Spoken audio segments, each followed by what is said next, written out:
I am so excited about today's episode. We're doing a Meet the Coaches episode with our newest coach, Kara Francis. And today you're going to learn a little bit about her life journey, her experience in divorce, and what makes her tick and what makes her want to support you. Welcome, Kara. Hi, it's good to be here. Kara, we're so excited about having you on the team with both your breadth and depth of experience as well as your heart. And so let's just dive in. And it'd be neat to start with your own personal situation. And so often we talk to our clients about how their family of origin and their history has so much to do with where they are now. So can you just jump in and begin to share? Yes, of course. I grew up in a very small town in Ohio. The running joke is there are more bars than traffic lights. So I think that's still true. So yes, very small town, about 2,000 people, very safe, wonderful, supportive community to grow up in.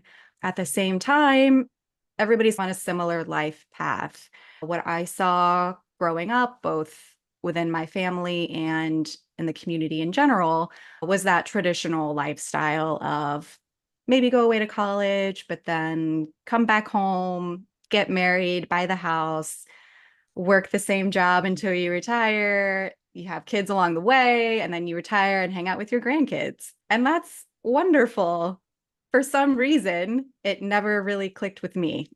So there was always a tension there between what I thought I was supposed to do and what I would have liked to have done to align with my family and my community to fit in.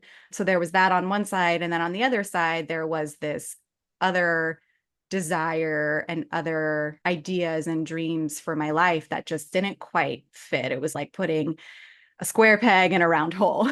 And that really did impact the decisions that I made in my 20s and early 30s, as well as just my overall self-esteem and confidence in the decisions I was making, because I felt like I was always trying to satisfy two different parts of me. And for better or for worse, it wasn't possible. Yeah, I think that just that last sentence, trying to satisfy two different parts of you, right? I think so many of our listeners can really resonate with that. We have this printing from our family of origin and the culture we are raised in. What's an example of something that you did outside of the norm for where you grew up? I have a whole list. I would say first things first is that after college, I decided to go to law school, not in Ohio, not close to home. So I moved to Chicago to go to law school. Oh, And big city after a yeah, small yeah, town. it was a big step up for sure. And I think at the time I told myself, okay, I'll go away. This will be like my last hurrah. And then after law school, I'll come back to Ohio and Get get married, 2.5 kids, the big. yeah. Then I'll be, quote, back on track. So moved there for law school, fell in love with just city life and the diversity and the culture and just the buzz of energy there. And I was like, okay, maybe I'll work here for a few years. And then when I'm ready to have kids, then I'll move back to Ohio. My husband at the time was from Ohio as well. So we were like, okay, let's like whoop it up here until we hit our 30s. We're ready to have kids. Let's move back. But lo and behold, here I am. I'm 35 and I now live in New York City and I don't have any kids and I don't know that kids are in my future at all. Obviously, never say never, but that's where I stand today. So those are two really big differences from what I saw, how I deviated from that path, I guess. And are you still married? No, I am not. I am actually going to be remarried in about a year. Oh, wow. Well, congratulations on that. So we're going to shelf that topic for just a moment. So you leave this small town, you go into law, you enjoy the big city, you're married to a local guy, and fast forward. And isn't it funny because this happens to all of us? It's like we make plans and God laughs. Isn't that the statement? And so you had this whole plan And at 35, it looks very different, doesn't it? Yeah. And it was interesting because the plan kept evolving because, again, I was in that dilemma of trying to make sure I did what I saw growing up, but also trying to feed my inner soul and my inner desires of I was trying to have my cake and eat it too, basically. And so the plan kept evolving, but I never felt quite settled because I wouldn't go all the way as far as honoring what I really wanted to do. And truthfully, I don't know that I even knew what I really wanted to do. I just knew that I wasn't quite where I wanted to be yet. And you knew what you didn't want to do, kind of, right? Which we think narrows it, but it actually doesn't because there's still so many options. So I want to fast forward a little bit. You mentioned that you were an attorney, and I know that obviously you became a coach. So can you just talk to our listeners a little bit about your journey as an attorney, the type of law that you did, and that pivot to coaching and what that was about? Yes. I knew from a pretty young age, I decided, I think when I was an early teenager, that I wanted to be a divorce lawyer or a family law lawyer, which is weird and That is a little specific. unusual. At the time, my oldest sister went through a divorce. And where I come from, divorce is not very common. And so that was really my first exposure to divorce. And overall, it was a really positive one because I saw how she was really able to just completely transform her life after she ended an unhealthy relationship. And she really was able to blossom into who she really was. And so that really impressed me. And I was like, I want to help people do that. That's really cool. Well, that's such a nice take on it too, because you had such an positive experience. Hmm. So once you became a matrimonial attorney and started dealing with all the variations in family law, did it meet your expectations? And no, it did not. I think what happened was it wasn't, I was so dead set on this is the plan, this is what I'm going to do for the rest of my life that along the way, I never really checked in with myself and developed or raised my awareness of what do I actually value in life? What are my personality traits? And how does this career align with those? Like, is this career compatible? And once I hit my 30s, it really started to set in that it wasn't compatible with my personality or how I show up generally in life. I don't really enjoy conflict, at least not in that setting where it kind of just felt like it was one step forward and three steps back. And as in your experience, I'm sure you're very familiar with that. But, and I thought I would go to court and I would just be a ball of nerves and I would come back just drenched in sweat. And it would just be like a check-in status. It wouldn't even be a contested hearing or anything. And I thought, okay, after a couple years, that'll go away. And now it's just first time jitters.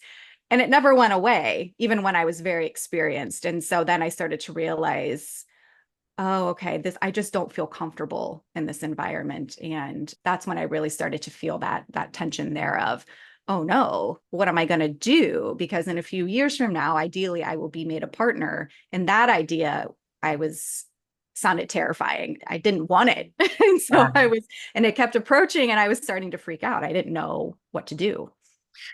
So I'm curious. God, I could go in so many different directions with you right now. One of the things I'm curious about is the timing of both your divorce and your decision to even begin thinking about leaving Mhm. the role of matrimonial attorney and litigator. Can you share, because that sounds like something, again, the listener, that whole perfect storm thing. So how did that unfold for you? So in the same way that I started to gain awareness of myself professionally, it also started to happen personally for me. And over time, I started to realize that my spouse and I, we met in college, very much young love, and then we hit our 30s. And it was becoming very clear to me that our needs and expectations in a marriage, in a relationship were deviating from there. They weren't on the same path. And he was a perfectly fine, great person. That's what made that decision even harder was even though I knew he was a good person, I knew he was not compatible with me and what I wanted. And so I made that difficult decision. I think I mentioned just 1 week before the COVID lockdown. So I had no idea what was coming. But I told him about it the week before we found out that we'd have to be staying inside, that I wanted to get divorced. So here you're thinking about pivoting careers, which I'm sure was also impacted by COVID. And now you're considering leaving the marriage and then the whole world shuts down. How how did you navigate that? That sounds like a lot right there. And I know so many people listening have had their own story around navigating that. You've heard the saying, April showers bring May flowers. If co parenting has been difficult this year due to your ex's alcohol abuse, you need SoberLink. How it works is simple. Your co parent will test at scheduled times, built in facial recognition will confirm their identity, Tampa sensors will flag any attempts to cheat, and results will get sent instantly to your phone so you know that your kids are with a sober parent. Lay the groundwork for brighter days ahead. Visit soberlink.com/JBD to learn more and get $50 off your device. Are you looking for a way to make co-parenting easier? Talking Parents can help you streamline your shared parenting responsibilities and minimize conflict by keeping all interactions organized and documented. With Talking Parents, you can stop worrying about the he said, she said, and focus on what matters most, your children. Download the app in the Apple or Google Play Store and start a 30-day free trial today. It was very much a learning experience for me because I was the type of person who internalized a lot. I didn't share my inner thoughts and feelings with many people because I thought I can just take care of it myself. I can just do it myself. That was definitely a challenge because I had to start opening up. Otherwise, I wasn't going to make it through that process. I needed to have some outlets, and asking for help, asking for support was pivotal and uncomfortable initially, but that was helpful, as well as trying to create space for myself wherever I could. So I did so much walking outside during those few months because it was a way to create physical space and mental space, listen to a lot of music, a lot of podcasts, read a lot of books.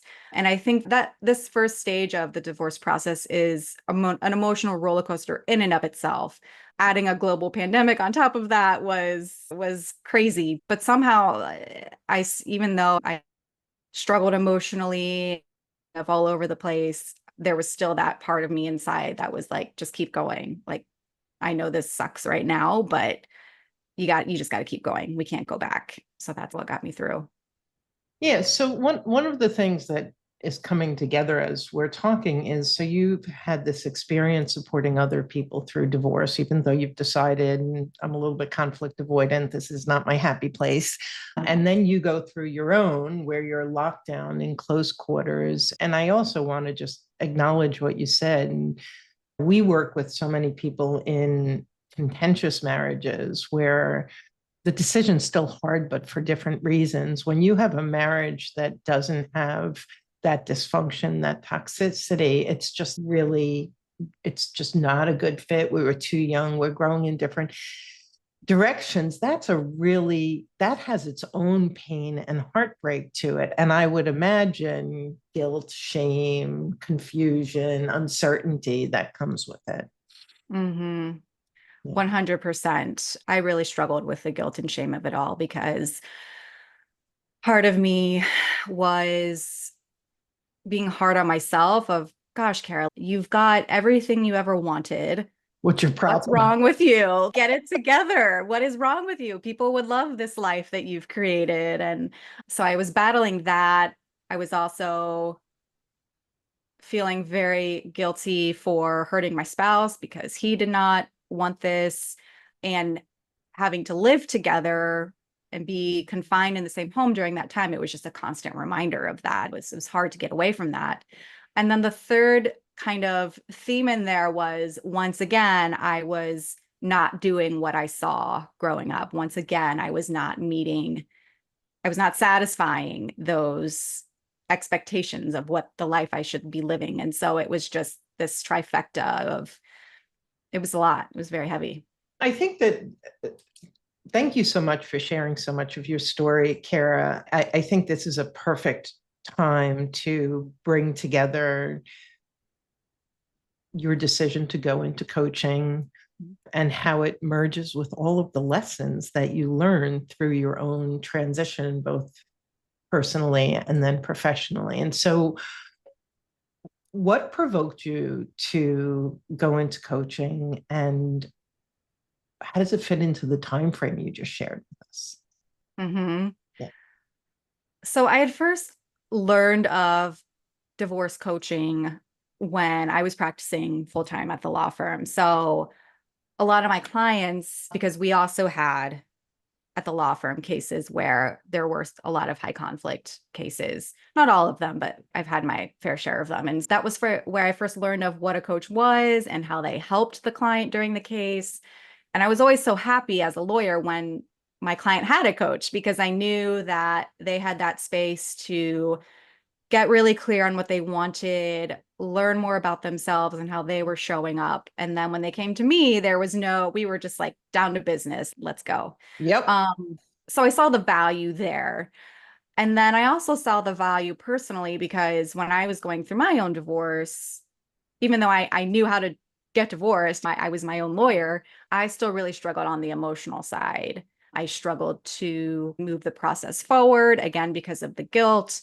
I struggled with those identity issues, like I mentioned, and all of those kind of culminated. And in 2021, after I had gotten through the divorce, I was like, okay, I'm ready to be happy now. Let's go. And then that's when I realized, oh, I'm still not feeling great, but now it's clear it's my job too. And I don't know about you, but once you go through a big change like divorce, it creates this momentum where you feel like, oh, if I can get through that, then I can get through anything. And so if I'm unhappy with this aspect of my life, I'm going to do something about it. And so at the end of 2021 is when I decided I'm going to do this. I'm going to pivot to coaching. And I spent the first quarter of 2022 preparing, and then spring of 2022 I stepped out into the world. So yeah. Beautiful. And you alluded to, and I'm wondering if you might just highlight a couple of the key lessons. As you were speaking, I was listening to that beginning to check in with yourself more, becoming more aware, more conscious, right? Because the noise of the family of origin and the culture and the beliefs is so loud that we actually have to quiet that down. So I'm hearing you say you did that. And you mentioned more than once that there were a number of lessons that came. And so I'm wondering if you could merge your passion for coaching and why, and how you actually went through this process yourself, some of those Mm-hmm. lessons.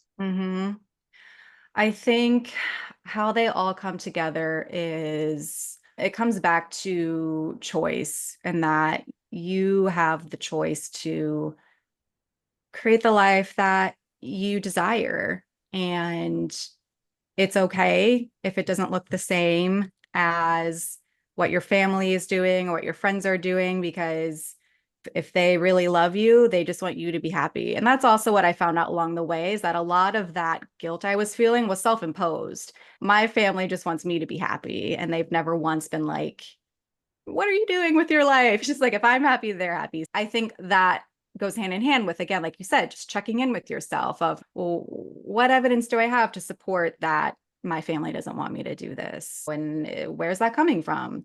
So yeah, I think it just comes back to creating the life you want to live. And like you said, trying to not let the noise or the external factors dictate what you do with your life. I would love for you to speak directly to the listener, share what made you decide to join Journey Beyond Divorce, and what you wish for them, like your desire, your heart for each listener. And I think that would be a beautiful way of wrapping this up. Yeah, I'm so excited and happy to be a part of this team. The one of the few things that I really, really missed from law firm life, which there's not a lot, but one of the main things I missed was being on a team and having peers to support me, to learn from, to bounce ideas off of, to be inspired by. Entrepreneurship can be really lonely. And sometimes it's like, I don't know if what I'm doing is right or wrong. And to be able to have that wealth of experience from the team and to also just be united and connected and aligned in the mission, the mission that I have in my business, and then finding other people who share that is very, very fulfilling. And it tells me that yes, these past 4+ years have been rough, Kara, but you're on the right path. This is where you're meant to be, because look at all of these other amazing people who are feeling the same way you are and want to do what you're doing too. It's really great. Absolutely. And any last words for our listeners and what you wish for them? Mhm. Yes, I would say my overarching just philosophy about coaching is start where you are and I will meet you there. You don't have to feel worried that I'm going to be pressuring you towards any direction or that I have any sort of biases about what you should do with your life. Just I'll meet you where you are and we'll go from there. And there's whatever happens is what you choose to happen. Beautiful. So, folks, all of the Meet the Coaches episodes are linked in the show notes. Kara has gone through a lot of transition. She is open for business, ready to support you. Each and every one of us have a heart of service. If this episode and Kara's story has resonated with you, I encourage you to reach out. Her link for a rapid relief call is also in the show notes. So you can just click and get on her calendar if you want. And Kara, thanks so much for sharing your story. We are so delighted to have you be part of our JBD team of coaches. Thank you. Thank you. I'm happy to be here. And we'll be back real soon with another episode of Journey Beyond Divorce. You guys take care. Divorce is like a foreign land filled with unfamiliar rules and jargon and pressure to make complex decisions that will impact the rest of your life. Don't go it alone. Go to rapidreliefcall.com and get the support and guidance you need. Thanks for joining us on the Journey Beyond Divorce podcast. I hope you found guidance and encouragement to help you along your journey. If you like my podcast, please take a minute to subscribe and leave a review on iTunes. You can also visit us at jbddivorcesupport.com, where our team of coaches support both men and women through our one-on-one coaching, group programs, online courses, and free resources. Stay tuned for our next episode, and I'll talk to you soon.